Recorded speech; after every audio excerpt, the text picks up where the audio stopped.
جب ایمان آتا ہے نا انسان کے پاس تو پھر ایک طرف ہارون رشید ہوتا ہے، ایک طرف اس کا بیٹا موتن، درمیان میں ہارون رشید کی سلطنت رکھی ہوئی ہے، ایک طرف اللہ کا حکم ہے اور ایک طرف ہارون رشید باپ اس کا سگا، باپ اس کا جو معلوم تھا 1400 سال کی مسلمانوں کی تاریخ میں سب سے بڑی بادشاہت کا حکمران تھا۔ بنو عباس میں عباسی خلیفہ ہارون رشید کے زمانے کی سلطنت سے بڑی سلطنت کسی نے نہیں کی۔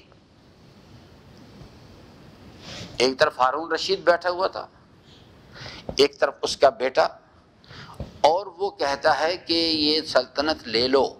اپنے بیٹے سے کہتا ہے یہ لے لو، ہمیں تو ایک سگریٹ پہ بک جاتے ہیں نا، ایک بریانی کی پلیٹ پہ اپنے آپ کو بیچ دیتے ہیں، اس کو اس نے کہا یہ لے لو، لیکن میرے کہنے کے مطابق چلو۔ اس نے کہا کہ نہیں، یہ نہیں ہوگا۔ اس نے بڑی کوشش کی، مختلف حربے کہتا تھا کہ نہیں، ایسا نہیں، میں نہیں کرتا یہ کام، یہ اپنی سلطنت اپنے پاس رکھ۔ پھر اس نے اس کو اپنی آدھی سلطنت اس کو دے دی، اس کو کہا کہ تم اس کے مختار کل ہو، جاؤ،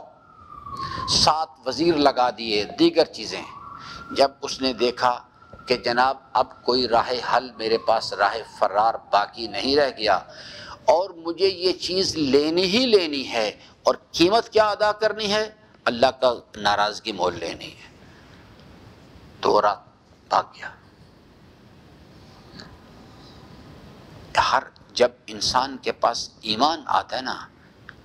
پھر وہ دنیا وما فیہا اس کے سامنے لا کے رکھ دیا۔ ہمارے پاس تو کچھ بھی نہیں ہے، اور ہمیں کوئی بھی آدمی ہمیں 100 روپیہ دے دے، کسی کو 1000 دے دے، ہر آدمی نے قیمت لگا رکھی ہے اپنی، لیکن اس نے کہا کہ نہیں، یہ نہیں ہو سکتا کبھی بھی۔ اور اسی عالم غربت میں جبکہ اس کا باپ اس وقت عباسی خلافت کا بادشاہ تھا، اور پوری روئے زمین کا آدھی روئے زمین اس کی بادشاہت میں تھی۔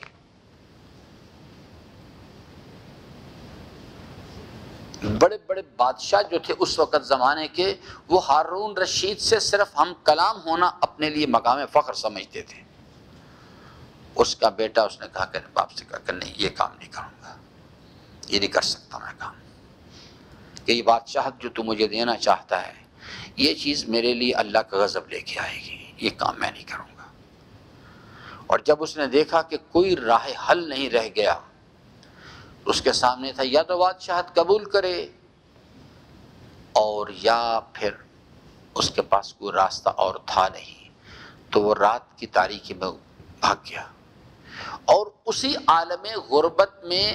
بخار کی کیفیت میں مر گیا، اسی عالم غربت کے اندر۔ لیکن اس نے یہ نہیں پسند کیا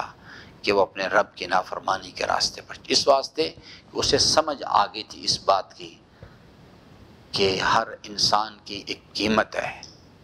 اور ہمارے امام نے بتایا کہ تمہاری کم از کم قیمت اللہ کی رضا کی جنتیں ہیں، اس سے کم قیمت پر اپنے آپ کو مت بیچ دیا کرو۔